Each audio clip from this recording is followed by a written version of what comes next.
Hello, in this video, we're going to talk about a plugin that doesn't add any new functionality, but rather gives some additional nodes that gets rid of some nuisance while doing such thing in Blueprint. And it's called the Advanced Control Flow. It has documentation, and thankfully it has a change log. Every marketplace seller should have a change log. Please, if you have any product, do put a change log. It's necessary. So I don't ask every time there is an update. It normally goes for around $5. It has documentation, tutorial, and of course this is on GitHub.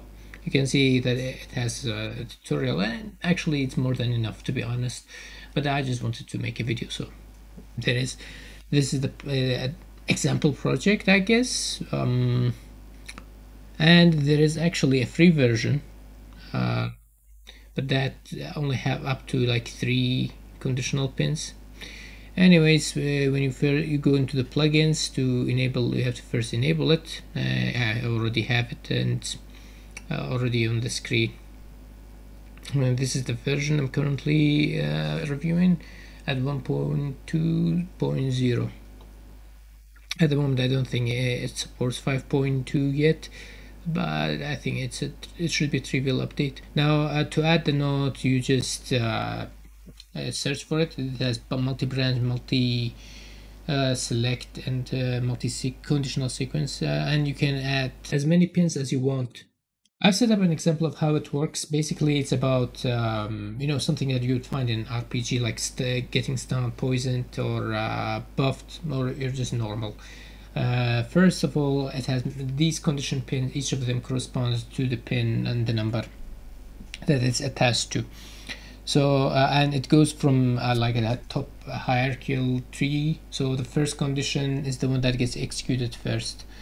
So in this case, none of them are true, and when you click on the multi-branch event, you can see that since there's nothing true, it's going to be normal, and then poison, it's going to be poison, and if it's only stunned, it's going to be stunned, and stun and buffed is going to be stunned because it's in the top. The first ones get executed, and the first condition that returns true is going to be the one that's getting on, and the others will be ignored, the one below it.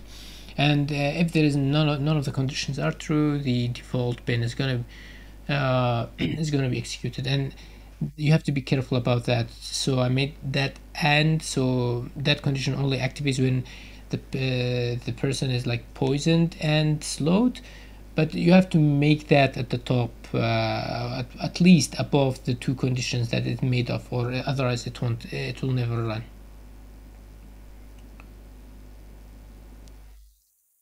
And of course I made a mistake there. The print string, I forgot to switch the print string. I switched only the condition, and that's why I thought, wow, like it shouldn't be working. It wasn't working as expected.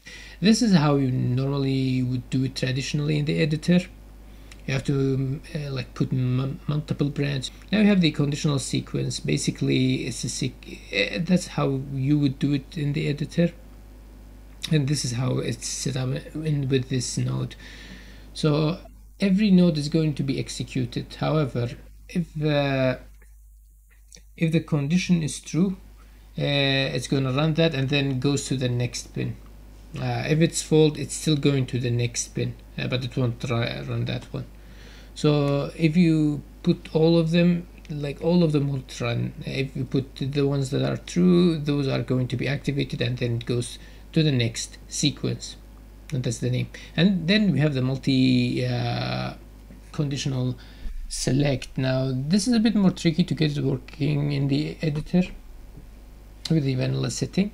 However, it's like it basically is like the multi-branch. So you have the default one, and one thing to note is that it's a select, and the input is actually a wildcard and changed to whatever you put it in. In this case, I've connected it to a print string, so the input pins are going to be string. So it's basically like a mix between select and multi-branch node.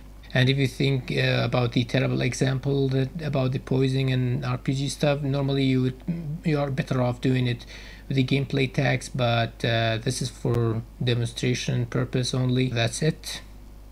Peace out.